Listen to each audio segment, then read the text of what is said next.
Okay, we have all this technology going. You've tuned into the Women for Progress radio show tonight. I'm so happy for us to be back at our regular Thursday schedule. Of course, we're broadcasting here through Zoom, but we'll be here every Thursday at 5:30 to bring you news and information and to inform you about our community and our state. And my co-host, Miss Teresa Jones, is joining me from North Mississippi. Teresa, welcome to the show. It's good to be with you again tonight. Yeah, it's really great to be here. I miss everyone. And I'm so happy to have our guest tonight, another member of Women for Progress and actually a co-host of this show, Miss Regina Quinn May. And I want to just introduce her, and then I'm going to give you a little bit of administrative information that you to be able to share and how to connect with us on an ongoing basis. Ms. Quinn has over 30 years of legal and business experience, proud to running for the mayor of the city of Jackson. In 2012-2013, Attorney Quinn served as Special Assistant Attorney General representing the Department of Finance and Administration in matters involving public procurement and government contracts. She developed a 7-acre, 14 home site subdivision in Lakewood Cove in Jackson, Mississippi. Attorney Quinn served as Jackson State University's first general counsel for 11 years and was JSU's key negotiator in JSU's acquisition of the Mississippi Veterans Memorial Stadium. She was intricately involved in the renewal, renovation, and development of JSU's campus, from construction of the Walter Payton Center to development of the University Place. She also is a wife and mother, one of her most important roles. Exactly. And also she is an advisory council member for Women for Progress. So welcome to the show again, Attorney Quinn. Thank you, Willie. Thank you for having me. It's so good to be back. And it's so glad to have both of you to the table tonight to talk Democratic politics. Our co-host, Ms. Teresa Jones, have been a huge player here in Democratic politics in the state of Mississippi. She recently was one of the major political leaders on the Mike Bloomberg campaign, and creating a lot of strategies around, gathering votes and getting out the information, and did a great job. And I want to talk a little bit about the residual effects of that particular campaign, Bloomberg campaign, because I think this year a lot of things that you all put on the ground and left here, infrastructure that you left here, is going to be key to us in the 2020 election. So we'll talk a little bit about that later. Also, Teresa, you're doing some amazing things. Teresa is also an economic developer, along with a political organizer in the state of Mississippi, and she keeps going to one amazing project to the next. And so tell us, are you at liberty to tell us about some of the work that you're doing in North Mississippi? Yes, so I'm out in Columbus. It's really exciting work. By the way, I use a photo of the company where I worked as my background. Okay. I am the new Director of Business Development and Government Affairs for a minority-owned company right here in Mississippi. The CEO, the president, and all of the workers here on this company is amazing. It's very diverse, and they're an environmental services company. And a part of my role is to help bring contracts to the company and liaison with elected officials and government officials. I've done this work previously with a minority-owned company in D.C. in my first job out of college when I left Capitol Hill from working for Congressman Thompson. And it was my first kind of insight into the world. Then I dipped right back into politics and government. And now it feels like I'm back full circle, which is, really exciting. And I'm doing this for a few months before I go to law school. So, I'm really excited about it. Excited for you. Thank you. And you know what's so amazing, because you belong to this group, Women for Progress, you have so many, like Attorney Quinn and so Yes. many others to lean on in this organization, not only attorneys, but lawyers and judges and from all over. So this is, we're excited. We're going to support you, and we're going to keep our eyes on you. And Thank you. I'm really yeah. excited. I'm going to be reaching out to you, Regina, and a few other Women for Progress leaders, because I'm going to need mentors in law. Got it. Whatever you This need. is a new endeavor, so I'm excited to be, going into that. And I haven't publicly announced where I'm going yet, and I'll actually do it at the end of the show. Okay, good. Oh, Yeah. yeah. We like premiere news, exclusive news. You'll hear it right here on Women for Progress Radio. So, Attorney Quinn, May. And now, before we get into our conversation around politics, and it's going to be an exciting conversation, because we're excited about this new role that you're going to have with the Democratic Party. But you have been around politics for a very long period of time, and you're very passionate about it, and you're very active. You're continually being part of the Mississippi Federation of Women and other women's organizations, making sure that women are at the table politically, and even throwing your own hat in the ring for the mayor of the city of Jackson, which was huge. How did you get involved? Of course, we know that you have this big law career and have done a lot of work around there. But how did you get involved with so much activity around politics? Well, again, thank you for having me, Willie. I'm always happy to be on the show, whether as a co-host or as a guest panelist, and just share my thoughts and to engage with you and the people of this city and the state. Well, quite frankly, you mentioned that I've been involved in politics a long time. It really hasn't been that long, but I've always had a yearning to do public service. So the public service work has been primarily through my legal profession, because over the years that I've been practicing law now, actually for about 32 years now, and I started out in a personal injury firm and then went to the Attorney General's office, and I represented the Department of Finance and Administration, as you stated. So, and once I was there, I realized that, I wanted to start my own firm. So I started with Herb Urban, who was also in business law, and that was my passion too. I have an inkling for economic development, such as Teresa. We have a lot in common. Hey! Economic development spirit, along with the legal spirit that I had, I kind of joined and combined that to always kind of stay in a corporate type of arena. When I was in with the firm, the Urban Quinn Law Firm, we represented a lot of small businesses, and I can drive across Jackson and see businesses that we incorporated and that we represented over the years, and it's just heartwarming to see. But from there, and then started, I decided to go to Jackson State University.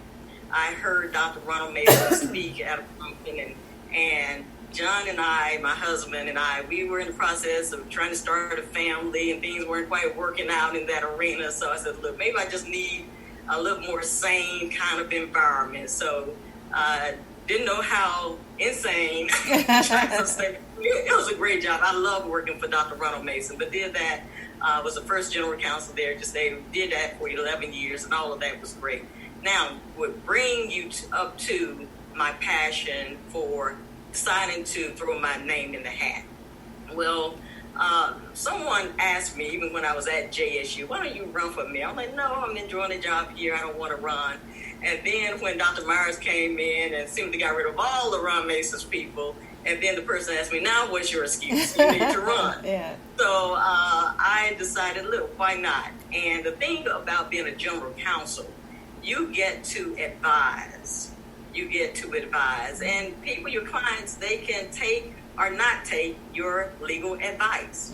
And some of the things that I really wanted to see for the city of Jackson, I said, well, in order to do the economic development that I envisioned for the city, I think I just threw my name in the hat. So I stepped out on faith, and my family and friends, they were just great, and just so pleased to have done as well as we did. Was not, of course, as you know, successful, but always stayed engaged and ran a couple of times. But what I decided to do was to, what I like to call, put my hands in the soil. Mm-hmm. So not to just run for office, but try to effectuate change on a ground level in terms of in my community and with the Democratic Party. I decided to run forward to be a part of the delegate, be a Hinds County delegate for the Executive Committee for Hinds County, and got involved with that over 4 years ago. And then continued. And most recently, I was honored to be voted in along with other people to be a part of the 3rd Congressional District candidate delegates. So I'm a delegate for the 3rd Congressional District. And from there, I decided, look, maybe I want to be a part of the state executive committee for the Democratic Party. That's amazing. So ran for that and made the calls and did a little bit of campaigning, and so I was honored to be voted in to be on the state Democratic Party executive committee. So I'm excited. Well, we're excited for you. Yeah. Yeah, thank you. And with the Women for Progress and the Hinds County delegation of women, the Federation of Women. So we've got some good folks in Jackson that want to see some changes, not just in Jackson, but in Hinds County and within the state of Mississippi. So that only happens when we all play our role. Mm-hmm. You know, oftentimes when you get in organizations and you find that you have very few people doing a lot of the work. So we need to spread more of the work out to more of the people that are in the state of Mississippi. And I think we can get a lot more done that way. Well, we have long been said, and many others are saying on a regular basis, that we need some women in high leadership in the Democratic Party in the state of Mississippi. And I say you are one of those persons. I'm glad to know you now on the state executive committee. But I can say that on Women for Progress Radio, is that we think you would be a great leader for the Democratic Party in the state of Mississippi. But we'll have that conversation later. But I want to throw that out there as so people can begin to mull it over. Because you've done some amazing things, and you bring a lot to the table, and your very connections to us as women and to the issues around the state of Mississippi, which women are heavily a part of. I think we could do some incredible things if we had women in key roles in the Democratic Party in the state of Mississippi, and can really put some infrastructure things in place that will really make a difference. But we're glad to... Yeah. I want to know that. Okay, go ahead. In Mississippi, the Democratic Party seems to be lacking when you compare to the Republican Party when it comes to women in leadership roles. Republicans put up a woman senator. Republicans put up a woman AG. Republicans put up women to run in these leadership roles for their party. Now, I'm a Democrat. I want to see more Democratic women leading because we prioritize families, because we're more often than not mothers, and most of the times the breadwinners of our families. And I'm very proud of you for one taking the courage to run for mayor, the mayoral seat, because that is not an easy task. Women have a harder time campaigning than men do. And for taking the extra steps to be a part of the democratic process for the party and the state. We, in my opinion, we need more women and more, just a diverse group of people vying for those leadership roles, because we're never going to make progress in our state if we don't step up to the plate. And I'm so proud of you, and I'm so excited for you and your new role. So, yeah, congratulations. And I want to say to women out there that are listening, too, both women and men who even feel the way that we're talking about tonight, a lot of times we have these conversations around putting women in leadership, and we want to see women in leadership. But if we want to make it happen, I'm going to say right now, as they say in church, as the sound of my voice, I want you to write letters to the Democratic Party in its leadership, in its committees. And I think one of the things I need to share after our conversation tonight, I'm going to share the list of this entire State Executive Committee and give you, and hopefully there's some contact information, at least their emails. And I'd like for us to just write in. Tell them what your thoughts. If you want to see more women in leadership roles in the Democratic Party, if you want to see a woman at the top in the Democratic Party, let's just say it. We need somebody who is actually handling the ship and steering the ship in a leadership role in the state of Mississippi. I think that will make a major change. And with all the women like us, with Women for Progress, Mississippi Federation of Women, League of Women Voters, all of these women that are on the ground every day doing the work, raising families, building businesses, entrepreneurs, medical doctors, judges, sitting on the bench, all of it. We need real leadership in the state of Mississippi. Yes. We need real leadership in the state of Mississippi. And let me take that back. Instead of using the word real, we need transformative leadership in the state of Mississippi. Okay? And we have somebody who is qualified and prepared right now, Ms. Regina Quinn May. It's tough running for the city of Jackson. We are tough voters. We don't let you get in there easy. And so being able to come through that successfully, Attorney May, you said that you were not successful. Anytime a woman runs for a major office, she is successful. Because it is not easy for us.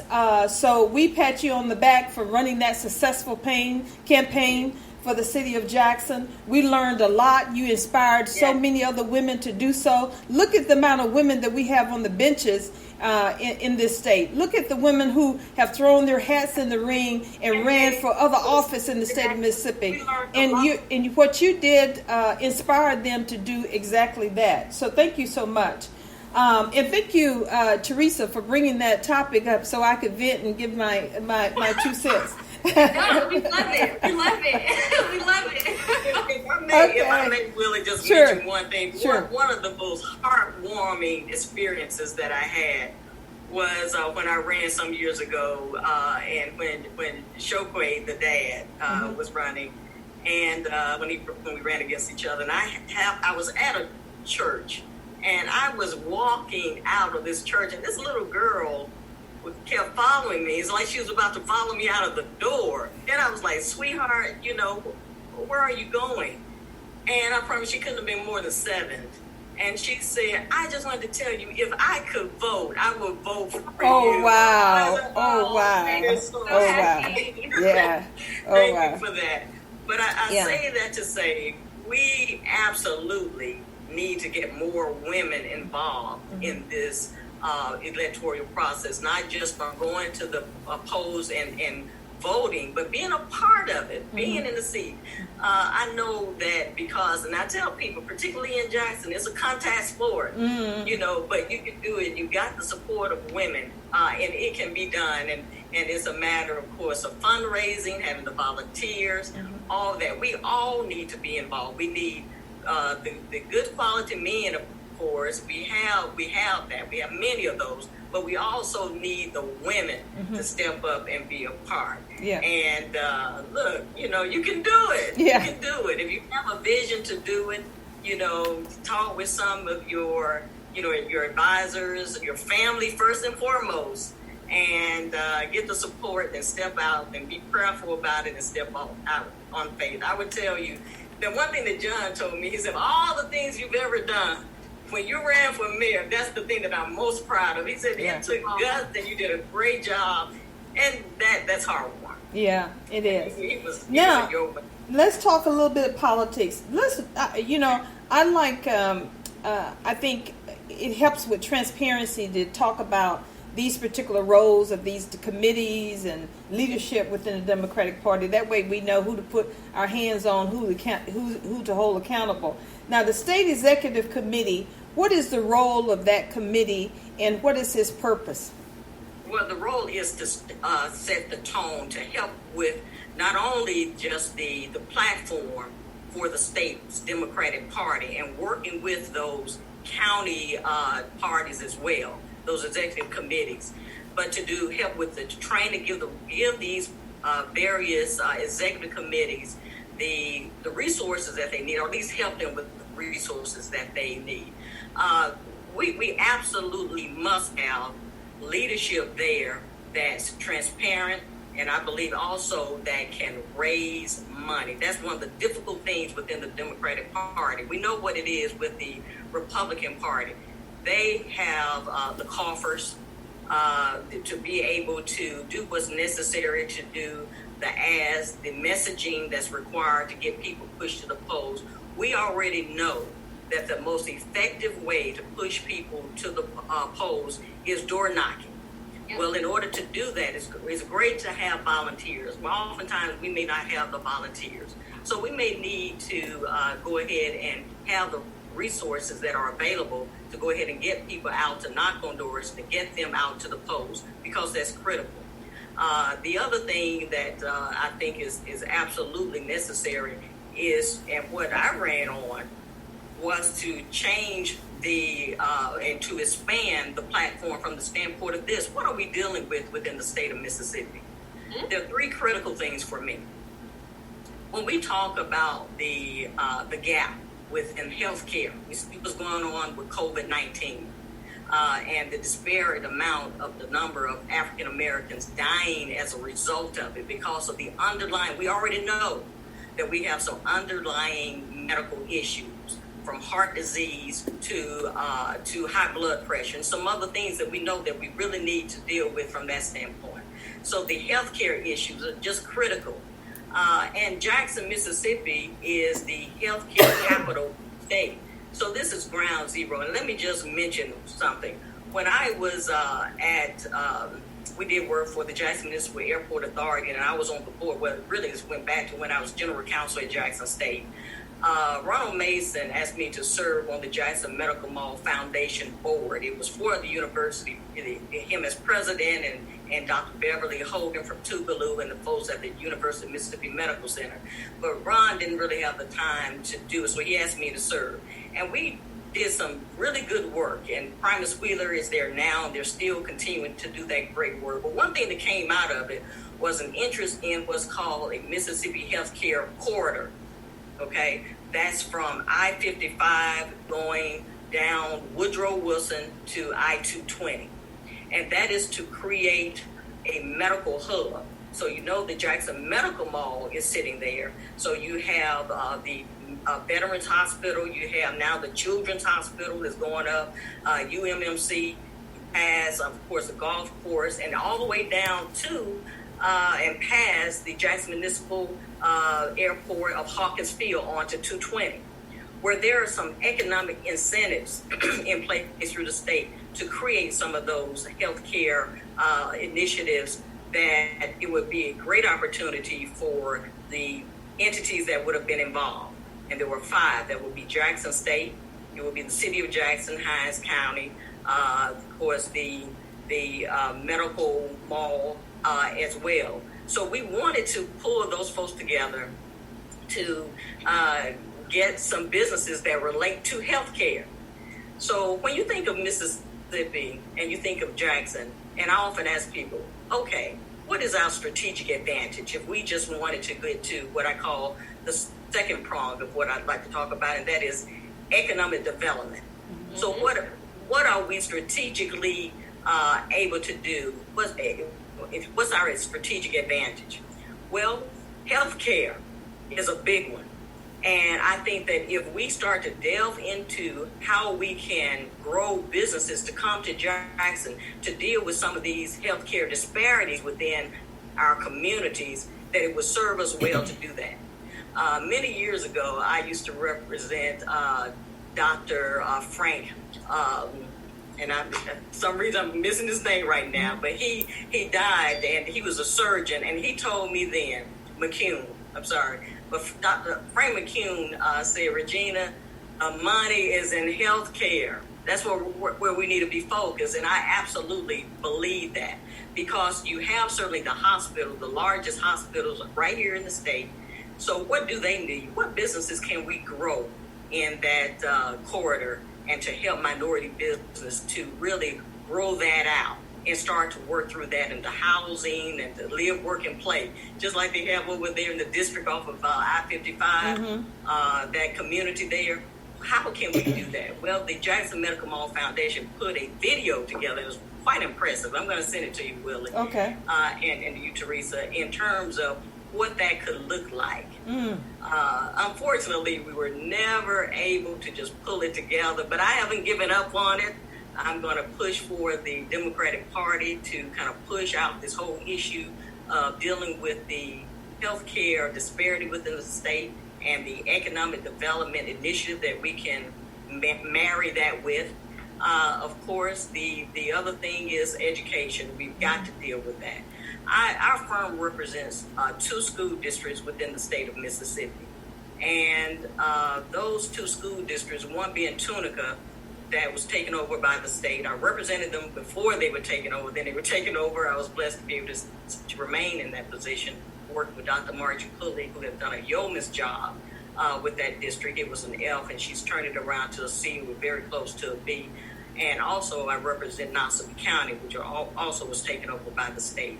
But what we're finding out with this, particularly with this COVID-19 and being online, is what we all know, is that the families that are in these communities, they only have about 35% of them have access to the internet.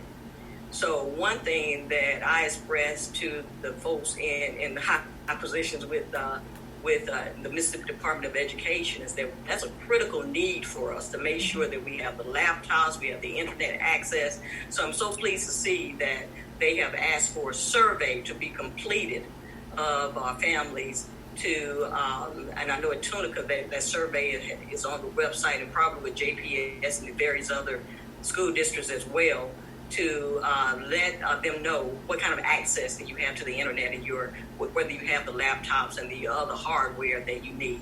And so the educational piece is critical. Unfortunately, we are finding out, because I've been on a number of these teleconferences, I'm sure you all have as well, is that our young people are not quite as engaged in this online training. We have got to get our parents and get the teachers. The teachers are doing certainly what they can. They may need some more help. Maybe some of this money that's coming down the pike, that can be used for some tutors, so the teachers do their thing with the online training.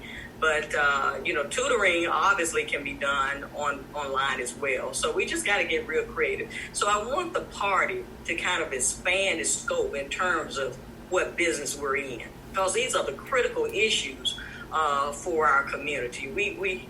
We have got to be a lot more intentional in our approach and not be silent about what we're demanding.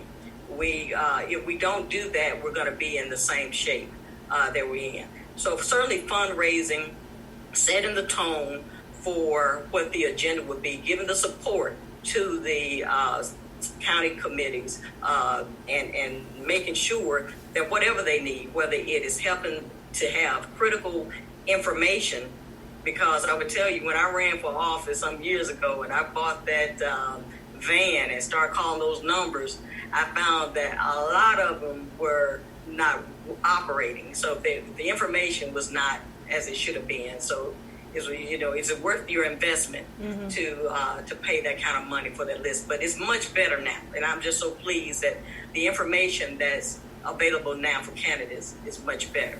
Well, you touched on a lot of points there, and I want to dig a little deeper into a few of those.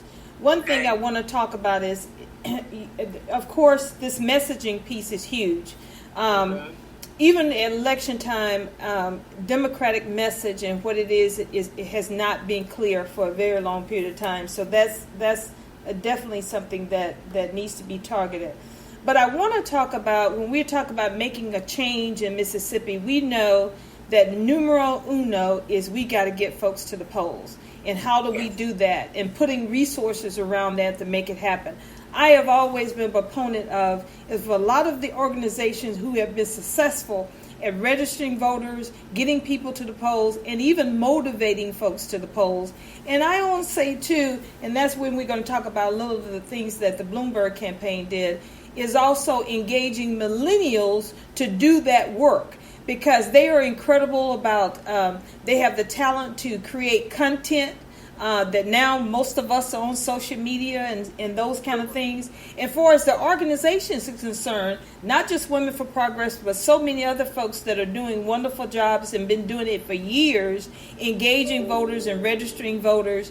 I would love to see the Democratic Party take some of this fundraising dollars, because a lot of what I find, and you can address this, is that the Democratic Party right now does not have their administrative infrastructure in place in order to do the work of the century that we're in right now, to be able to get that done, to have databases, to have marketing databases that they be able to continue to engage people and get people registered into their site so they can access it. So if some of the fundraising dollars that the Democratic Party is thinking about doing, instead of trying to build this resource right now, since we're so close to election, is take some of these dollars that they're raising and give it to these organizations that are already on the ground, give them a specific charge with that particular dollars, and then let them run with it and build their campaign in their communities to get the voters out. I think that needs to happen right now, because the time it's going to take the Democratic Party to get up to speed to where they need to be, we could be 4 more years down the road. And exactly. So Teresa, can you speak to that around that infrastructure piece? I'm so glad this came up, because it's so important for our state. And by the way, everyone, I am also running for the state executive committee for the second congressional district okay. in my home county. I'm very excited about it. Okay. Just to talk a little bit about Bloomberg and some of the things as it relates to Mississippi, what we need is money. Mm-hmm. The Democratic Party in Mississippi is outspent and outorganized. We don't have the resources to compete.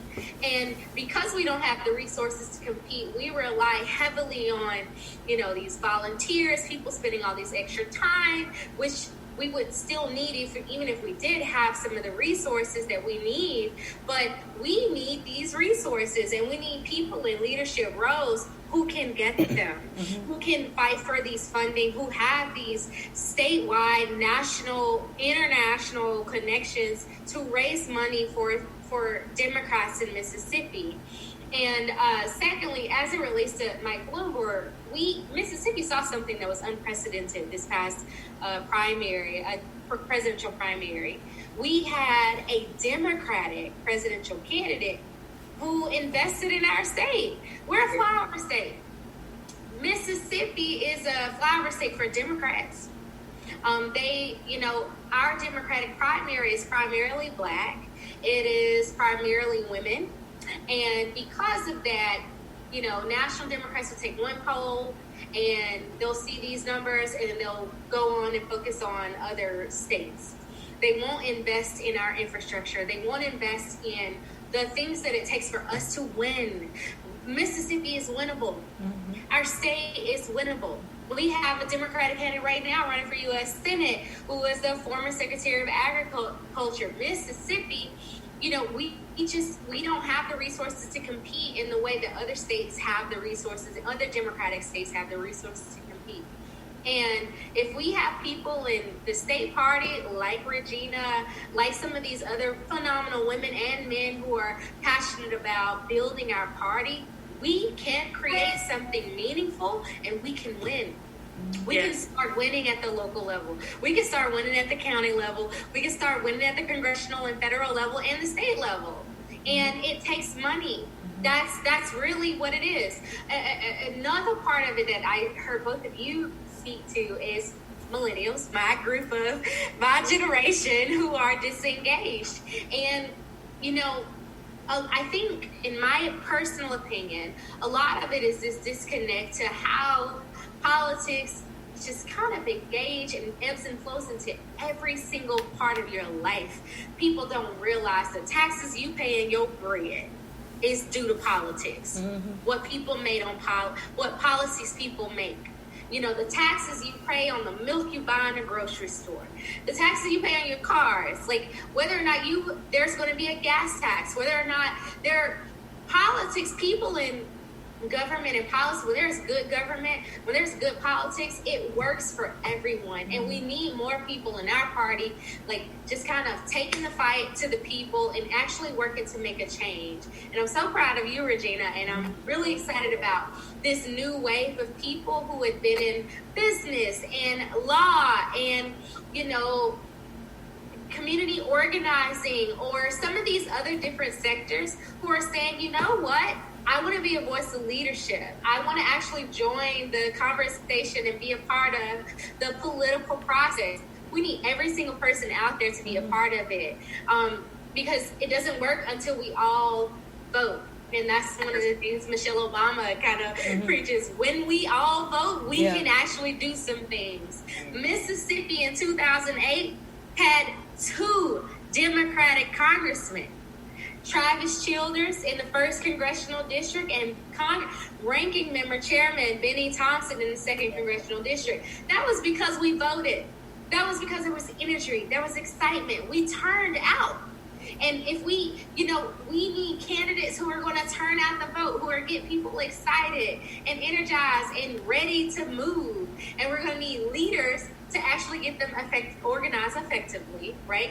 Not just calling your friend, but calling that person who is a cashier at the local gas station or the local grocery store or Dollar General or whatever. We need the single moms involved. We need millennials involved. We are the absent voting bloc of this state. Like the young people, 20-something to almost 40, they're not voting. Right. We're relying on the same people to turn out, and that's why we're not making the kind of changes we need to make to win this state. And I know I'm ranting because this is something I'm just really no. Really this is good. This is good for you. I can't wait. like we need this. And this right here. These communications, these calls, these talks about politics and about advocacy. That is where it starts. In my opinion. Once we start rallying around these young people, these middle-aged people, these older people, women, men, whoever, we can really make a change in this state. And that's what I am fighting for. That's what I'm excited about being a part of Women for Progress because, that's really the core values of what they are, what you all are, we are. And I'm really excited to be a part of the organization. I do want to talk very briefly about 2 points. We didn't really talk about the news of the day of the country. Teresa, can I interject? Go ahead. Before you do that, because I want to point out something else that is absolutely a critical role of the state committee, and that is to identify and to make sure that these delegates are qualified as delegates. So this whole process that you and I are going through, that comes from the state party down in terms of, making sure that messaging gets out so we can get people such as yourself aware of what's going on and what the process is, and to help you get out the word so people would know that we need Teresa in this. Yeah, yes. We need you. We need more people. We need more people who are not kind of, how if you've done something for a long time, you kind of feel like, it's the same old. And there are a lot of people who've been engaged for 20, 30, 40 years, and they're just fighting the good fight. And it's time for the rest of us to step up to help carry that torch. It's time for the rest of us to engage. It's time for the rest of us to help carry that load. Because oftentimes you see the same people doing everything. And you spoke about that earlier, Miss Regina Quinn. You spoke about that earlier when you said more of us have got to help carry the load. Mm-hmm. Yes. More of us have got to step up. And when we do that, we will see change. We will see a difference in this state. And I want to come back to what you started to say, Teresa, but I want to, as we have this conversation, we want to tell people, we want to give folks call to action for all of this. And even though you may not serve on the state executive committee, you can be part of that process. Yes. One, you can make sure that you continually call on these committee members and tell them your thoughts and your ideas, give them information. Everybody. Yes. So continually do that. We're going to continue to publish all of and share with you as regularly as we can on our Facebook and through our databases the list of these individuals so you can engage with it in the process. Now we have Attorney Quinn who's going to keep us updated and keep the pipeline, all the information in the pipeline. She's going to give us call to actions, and Teresa's going to be up there in the second district, and she's going to be sharing information with us. So let's make sure that we stay engaged, and you can do that from wherever you are, no matter where you are, whether male, female, millennial, whatever, you need to get engaged. It does not take a lot of effort for you, one, to make sure that you stay registered and you go to the polls, but always thinking about what is the next 10 people that I can get registered. Who is the next 10 people that I can motivate to make sure that we all go to the polls together? Let's make that strategic thought process do I know a community that I feel that might have individuals in it that have not been registered to vote? Ask your people, if you're a business owner, ask your employees, are you registered to vote? They don't have to respond. You just want to ask them the question just to get them to thinking about it, okay? Yeah, call people out. Exactly. That's it. Shame on And a lot of us, pastors do. a lot of us go to choir meeting. We go to choir meeting, and you got 50 people in the choir stand, and we assume that all of them are registered to vote. We assume that all of them are showing up to poll. Every now and then, stand up and say, has everybody registered to vote? Are you planning on voting in this election coming up? Because we just need to be reminded and over again, whatever we need to do. And if there's 10 choir members that heed your word and get registered or show up at the poll, then that's 10 more voters that we need to have. So what I'm saying here is there's ways for all of us to be part of the process. Teresa? If you do it enough, people will get tired of hearing your voice, and they will go get registered. They'll say, yes, we are registered. We voted already. Stop bothering us. And This is how we hold people accountable. Yeah. Really. And what also is critical for us, because we as a Democratic Party, we haven't sufficiently articulated why and why it's important for them to vote, other than, we got to get beyond this where your ancestors died for you to vote. You gotta, and which is true. Yeah. That's important. Yeah. Don't get me wrong. Hey, look, I lived on the street over from Medgar Evers, and I know certainly. That's huge. Mm-hmm. Yeah. But we have to connect the dots. Remember, Willie, we talk about that, connecting the dots in terms of your vote and what that means and what it has meant in Mississippi for some years in terms of what we're seeing now. Let's look at what's going on with DHS. We're talking about $90+ million of misappropriation, thievery, stealing has been going on for at least 3 years or so. Now, interestingly enough, we're just finding out about it, though they have quite honestly, they have an audit every year. I know that's required, a state agency. And what's going on with the Department of Corrections, which is just unbelievable in terms of what was going on even before COVID-19 was happening, in terms of the death rate, the just dysfunction that's going on there. You can throw a rock at some critical issues that touch us, and when, as we say, when they catch a cold, we get pneumonia. Mm-hmm. And so that's certainly it speaks volumes with this COVID-19 situation. Mm-hmm. So your vote can determine who is put in office to deal with how much you are going to have, how you're going to live, your children, your grandmother, all the resources that are available. They're just, they're the tangibles and the intangibles. And look, my son is 15. He's about to go off. He's going to be going to the Mississippi School of Math and Science this fall. But I want him to be able to stay in Mississippi. Mm-hmm. Want him to have opportunities here. We got to build this economy. Mississippi, when you look at the initial, the very critical indicators for how well an economy is doing, and we know this is like new economy, what's going on with everything based on what's going on with COVID-19. But when you look at education, healthcare, and the economy, we are pretty much either 47 or 50th in the state with those three indicators. Education is starting to move up, which is excellent, and but in terms of healthcare and the economy, our economy is stagnant. Even before this, it's just not growing. It's just not growing, and we just got to get involved. Well, Regina, let's dig even a little deeper. We're talking about connecting the dots and why you should vote. Let's throw out some specific policies around there. Medicaid expansion. When we talk about the number of deaths to the COVID-19, a lot of these folks were sick before COVID-19 came in place because they didn't have affordable health care.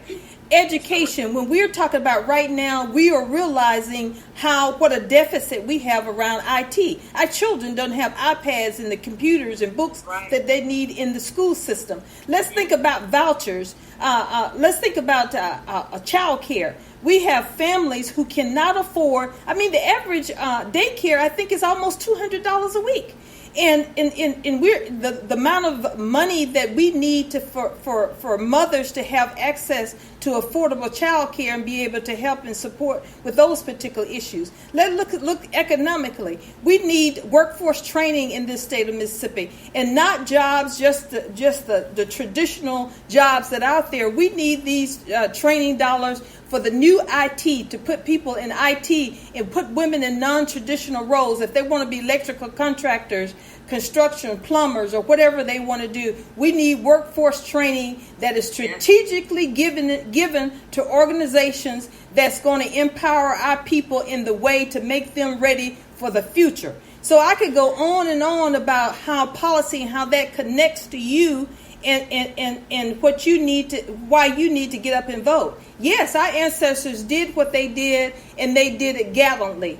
But you open up your pocketbook, and you can say for yourself why you need to get to the poll. If you flip through your checkbook and you're looking at that balance that are on there, that's why you need to go to the polls. So all of these are specific things that we need to connect folks to, so we can understand that we should be sick and tired of having conversations of why we need to get to the polls. You woke up this morning. That's why you need to get to the polls. You had a roof over your head. That's why you need to get to the polls. If you have children, if you have grandchildren, that's why you need to get to the polls. Our children need you. They need your help. They need your support, not just to get by, but to be empowered, to be all that they can be. We need folks to get to the polls. Now, Teresa, you mentioned about some of the recent events, some local news that you wanted to talk about.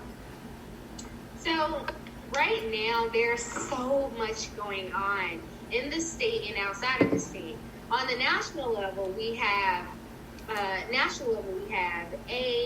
death of Ahmaud Arbery, who was a young black man in Georgia who was shot and killed while he was out running.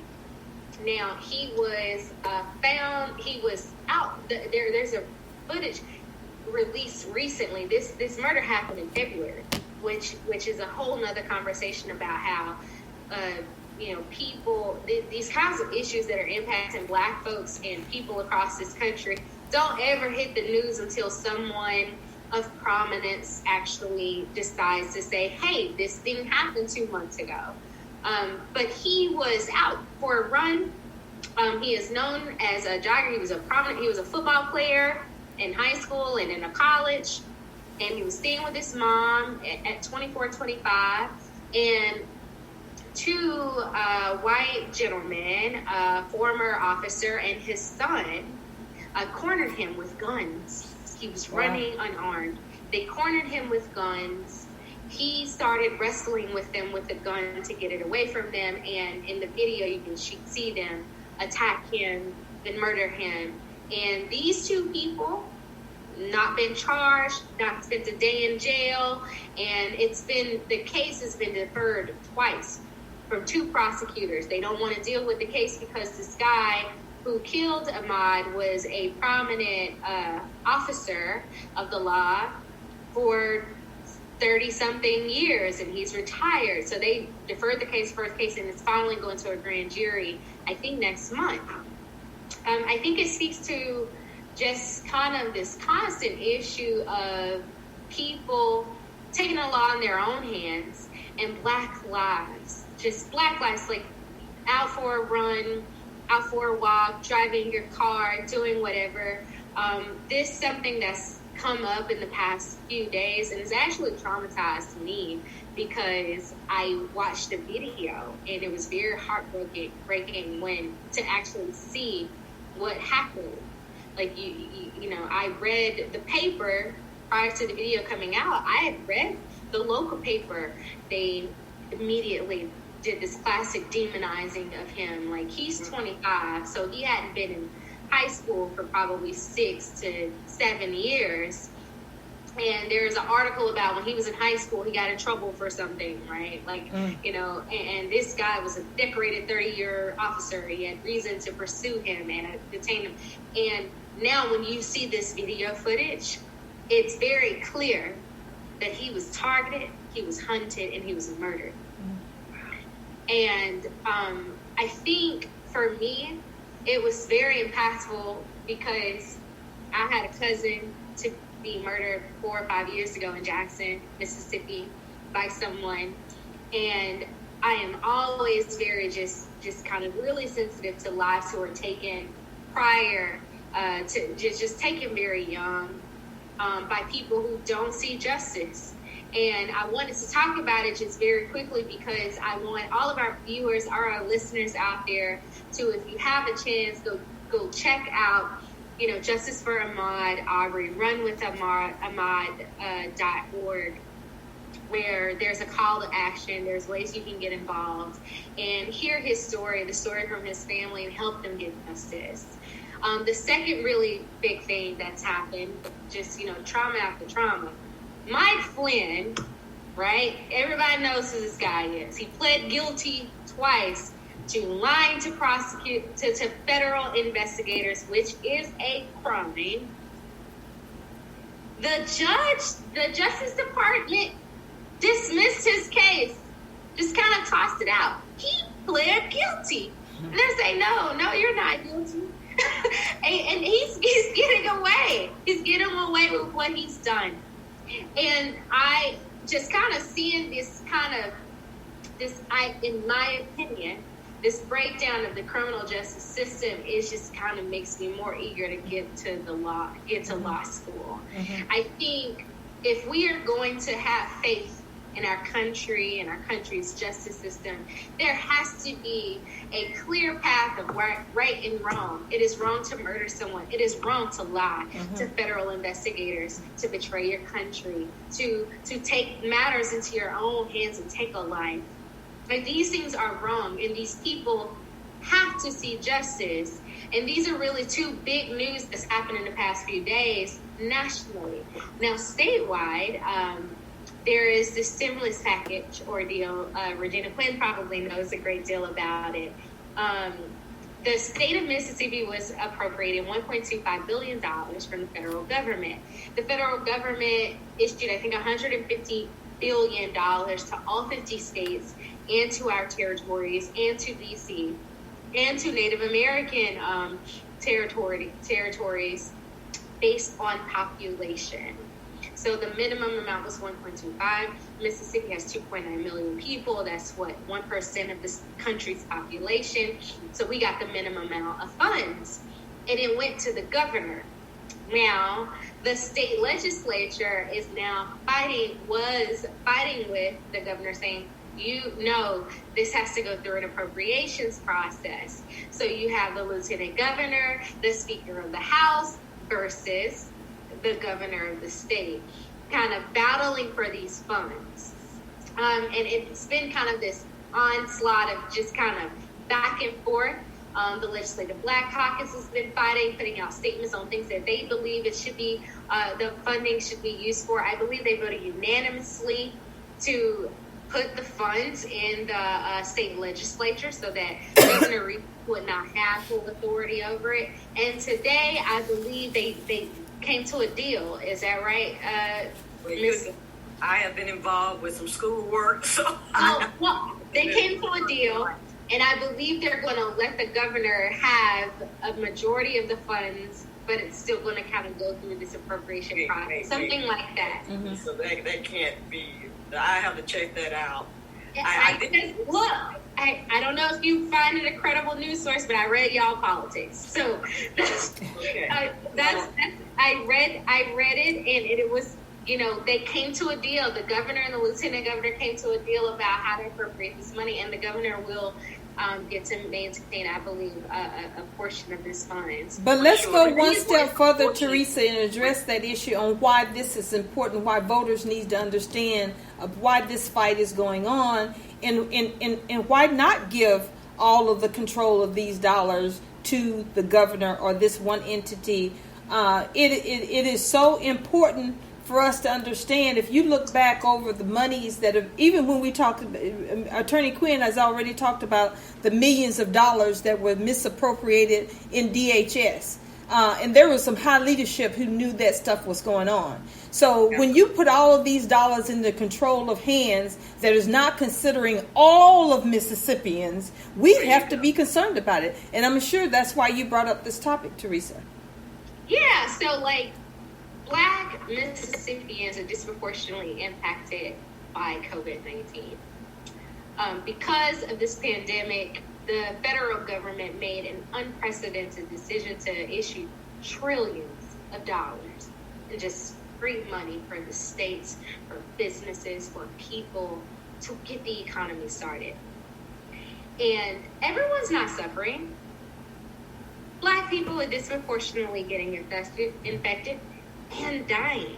And you know, it'd be one thing if it was they were disproportionately infected percentage wise, but it's holistically, like the actual numerical value of people getting infected and dying are Black people, even though they're a smaller percentage of the states. Mm-hmm. So I think the issue was, are these dollars going to get spent wisely? Mm-hmm. Are the people who are who at risk, who are suffering, the small businesses, white and Black, the frontline workers, white and Black, the people who are on the front lines caring for folks and making decisions. Our children who are suffering because they're not getting the education that they need. They don't have the equipment that they need. They don't have the teacher education and leadership in place to be providing school at home. So are we? How is this dollars going to be sent to the places, as you stated, are largely part of the African American community are the one that's been most affected, or we're going to get most of that $1.25 billion? How is this money being? And it goes back to have to say about what we've been talking about is why we should vote. We have to have balanced leadership in this state. We have to have balanced leadership in this state to be able to look at all of these issues and make sure that we are making strategic decisions that's going to impact and uplift all people and care for all people in the state of Mississippi. So it's a problem because the state is controlled by 100% Republicans, almost 100% Republicans. They have a super majority. And let me just mention that in terms of how dollars are appropriated by the state, the Constitution, the Mississippi Constitution speaks to that. And the appropriation of state funds is to be made by the legislature. That's the House of Representatives and the Senate. I believe the House voted, it was unanimous. I believe on the Senate side, there may have been two people, one voted in favor of the governor and one voted president, I believe. But the point of it is the most democratic process in terms of the appropriation of funds will be through the legislature and making sure that there is oversight. Now, and I know our governor is well aware of this because he was lieutenant governor for 8 years, and he ruled with a very strong fist, hand, whatever, maybe even foot. But he knows how this works. But that's the thing, is that when you move from being the lieutenant governor over the Senate into the governor's office, then the rules are different. And I think that it is critical for us that we have representation, because if you have one person doling out the money, then you don't have nearly the oversight, the transparency that you would have if it was happening, and you can go there and sit, you can call your elected officials and say, look, this is what we need. And I've heard, I guess, both sides of the spectrum from the standpoint that perhaps when you have one person, or perhaps even the governor having more of a say in this, more things could possibly happen for Black folks and where the money is most needed, because, you know, we've had this process for many years. Look at the city of Jackson. We've been asking for all kind of things from the state.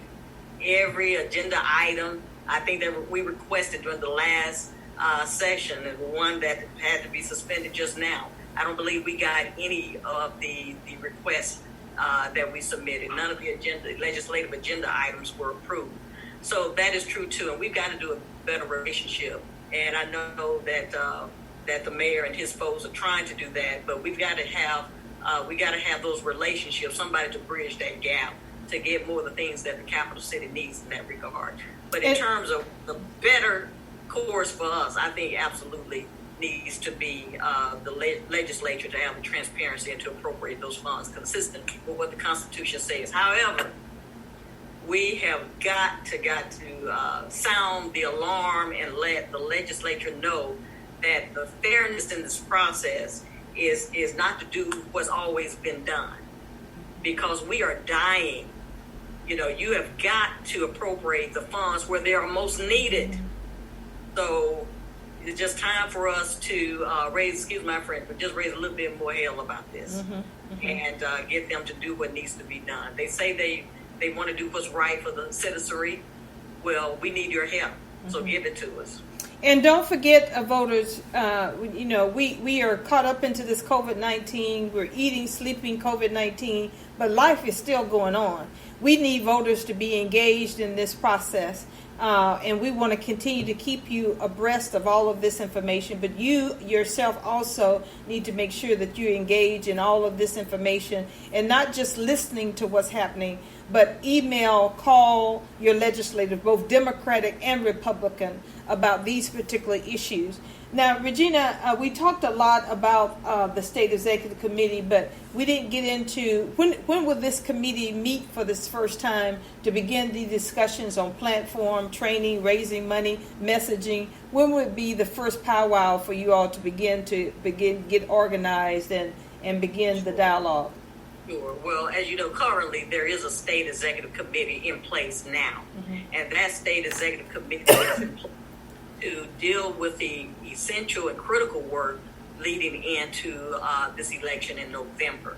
But the new state committee will be in place the first of the year. But still, we are being asked to provide platform issues, which is being done. Now, in terms of the state convention, that's still in the works in terms of how that's to happen. Because as you know, normally we would be in a room. It was at the convention center the last time, but because of COVID-19, surely you can't have all these delegates convening in that location. But we'll see. We'll see, depending on when it happens, whether or not some concessions are made for trying to do it some way.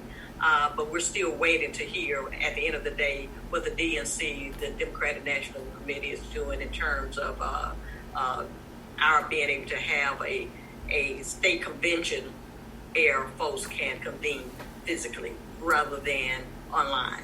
Well, give us an email that we can reach out to you, Regina, and begin to share our platform concerns and messaging and whatever our thoughts are as voters from the state of Mississippi. Is there an email you would like to share? I absolutely can. It's Regina May. Let me give you this other one because that's different. ReginaQuinn.esq@gmail.com. Say that again. REGINA. Regina Quinn. ESQ@gmail.com. Okay. ReginaQuinn.esq@gmail.com. And that's ReginaQuinn.esq@gmail.com. So right now you can begin to share your concerns and your information and your ideas with Ms. Quinn, so that she can even share it with the current committee, and I'm sure in you all's talks together on that. Teresa, is there anything else you would like for us to know before we get wrapped up? No, I just think, it's incredibly important for everyone listening out there to just stay engaged, and not just engaged, but be active. Like, make a decision to actually, vote and run for office and be a part of the process. Because if you're not a part of the process, then we're missing your valuable input and your valuable thoughts and your experiences on what matters to your communities. So I think it's important. And that's why she needs me on the stage. Yes. For the 2nd Congressional District. Thank you. Now, Teresa, is there something people in your district, is there something they need to be doing to make sure that you get this position? Well, you have to vote for me. We can vote up to 7 women, and so I can be one of the 7 there. I think there are about 20 people running. So just click my name as one of the 7 people running, and I would greatly appreciate your votes and your support for this role. Yay. And just so people know, the people that can vote must be delegates from the 2nd Congressional District. So delegates get to vote. So that the delegates will provide. So people that know Teresa can, encourage the delegates to vote for Teresa Jones. There's some other powerful women and supportive men, and maybe, we can get those that information out as well. We need a good group of folks. Yes, and we need more women in those leadership roles too. Yes. So let's make sure that happens. As I recap, I want to make sure, of course, thank you so much, Attorney Quinn, for telling us about these new slate of folks that are coming up for the State Executive Committee. Remind you that some of the roles of this committee is establish the platform, so that establish messaging for the Democratic Party, to raise money, to provide training and resources and volunteers. So you want to get engaged and be part of this process. Attorney Quinn says that she would like to also expand that platform to include health care and education and economic development. And then we want to say also some of the major changes that we need to happen, or focuses that we need to happen for the state of Mississippi and the Democratic Party to make true transformative change, is in addition to, of course, raising money. We know the Democratic Party needs money. They need to reach out also to as many resources on a national level to bring money to the Democratic Party as possible. But also we need strategic, innovative leadership at the top. We need strategic, innovative leadership at the top to make sure that not only we bring people to the table that know what we need around IT and community organizing and engaging voters, but that person needs to know how to pull those people together and create a structure to make it happen. And also we need voters to go to the polls. We need voters to go to the polls. We need each of us to register new voters, to motivate already registered voters to go to the polls. We need to make sure that it is part of our weekly activity that we do, is to register for folks, get them engaged, and make sure they go to the polls. Do it within your churches, do it within your organizations, do it within your businesses, do it all the meetings that you go to. I like the idea. Somebody said to me once of taking business cards and putting voting information on it. And as you go to meetings, you leave those little cards on the seats of the meetings that you are. And that's easy for us to do. Even if you're in line at Walmart, keep a couple of those in your pocket and you pass it out. Well, when we get through with the social distancing issue, nobody's going to want to take your card. But, when all of this is over, let's think of creative ways. I can't, we're talking about registered voters, and also bringing in millennials to help with the work and make sure that not that they're just working on the ground. We need millennials to be in leadership roles. We need to give them leadership tasks to where they can use their talents to get the work done. We just won't want them to bring them to the table and say, hey, you get out here and do the hard work and do the sweat. We want them in leadership roles where they're using their ideas and talents to transform Mississippi. But I love Miss Lily, everybody. Yes. Elevates all voices. But let me tell you about a website that's amazing. It's called Registered to Vote. Registered to the number 2 vote. What this website and this group did to create this site is you can go to this site, and put your information in. It will pull, if when you put up your zip code, it will pull up the voter registration form for your particular area, and then you can fill out that form. And what they will do is take that form, put it in a postage paid envelope, send it to you to sign. And all you have to do is sign it, put it in the envelope, and mail it. The postage is already in there. Your local circuit clerk information is already on the envelope. It becomes simple for you. So all you have to do when you get it out of your box, you take it out, you sign that registration form, put it in that postage paid envelope, and stick it back and drop it off at any mailbox, and you're registered. And the other neat thing it does is if you're already a registered voter, it will immediately tell you, congratulations, you are registered to vote. So it's a way for us who, a lot of times, a lot of folks are getting a purge from the polls. So this is also a website where you can go and assure that you are still listed as a registered voter. This is an incredible website, Registered to Vote.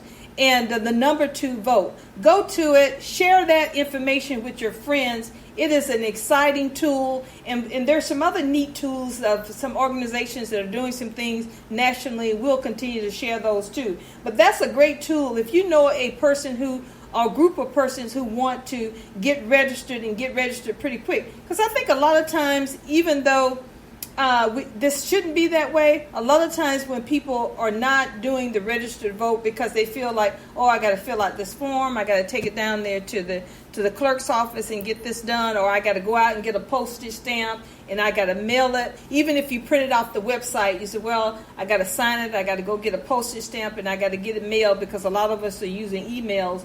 Well, this website does everything for you. All you have to do is go on, fill your information out, and everything else is done. When you get it, you can just drop it in your box. This is going to be transformative for folks. Yes.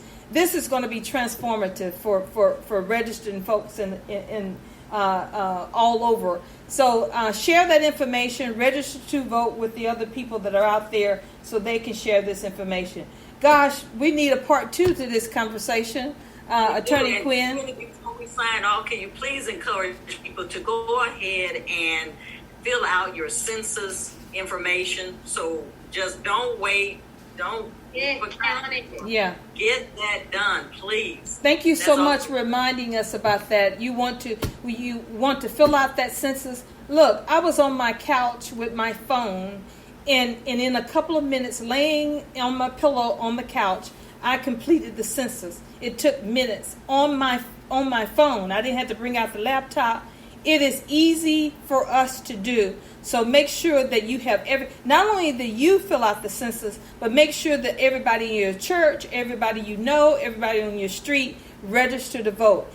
To complete the census, because it is just as important, if not more, to make sure that every single person that you know and we know gets counted in the census. So thank you so much, Attorney Quinn, for reminding us to do that. Also tonight, I want to remind folks too, you want to join tonight at 7 p.m. There's a teletown hall meeting conducted by Cassandra Welchland and the Mississippi Black Women's Roundtable. And this is live on Facebook also. And they're discussing equal pay and boosting women wages during COVID for Black women. 2 Mississippi moms will be sharing their stories. You can show your support for Christina Berry and Shannon Yates by joining the conversation. And that's at Black Women's Roundtable. It's on the Facebook page there. And there's a link there for you to join that. That's at 7 p.m. tonight in about 5 minutes. So as soon as I end this conversation, that's where I'll be. So this is a great conversation. Black Women's Roundtable is a great organization that's really empowering women. And they're going to be sharing some great information you need to know. If you want to connect to Women for Progress, remind you to go to our website at womenforprogress.net, womenforprogress.net. Email us at mail, M-A-I-L, at womenforprogress.net. Call us at 601-259-6770 if you'd like to connect with us in our work, or you just want to give your name and email address so we can put you in our database so you are abreast of all of these activities. Again, we're here every Thursday from 5:30 to 7 with Women for Progress Radio. Also on Wednesdays from 12 to 1, we have the Working Woman Report. And also, I want to remind you, download one of our radio networks. We're all over the place. And what's neat is those radio network apps that you download on your phone and tablet will remind you when we go live. Spreaker Radio app, iHeartRadio, Apple Podcasts, Spotify, SoundCloud. We got a little bit of something for everybody. So if you're a Spotify fan, we're there. And when you go on and you download those apps and you want to find us, just put in Women for Progress Radio, and our archive shows would come up. Women for Progress Radio or the Working Woman Report, and our previous shows would come up, and you can stay engaged with us. We want you to continue to like all of our social media page, like us on Facebook, connect with us on Instagram and Twitter, and keep us engaged and keep supporting us. We cannot do the work that we do in our communities, which is our goal, without your support. We need you, and you are part of us, and we want to hear your voice. Thank you for tuning in for Women for Progress Radio. Shout out to our executive producer, Miss Juanita Brown, who does all this programming and engagement for us to have this conversation. Thank you so much, Miss Brown. And thanks, Teresa, my co-host, my faithful weekly co-host. Thank you so much.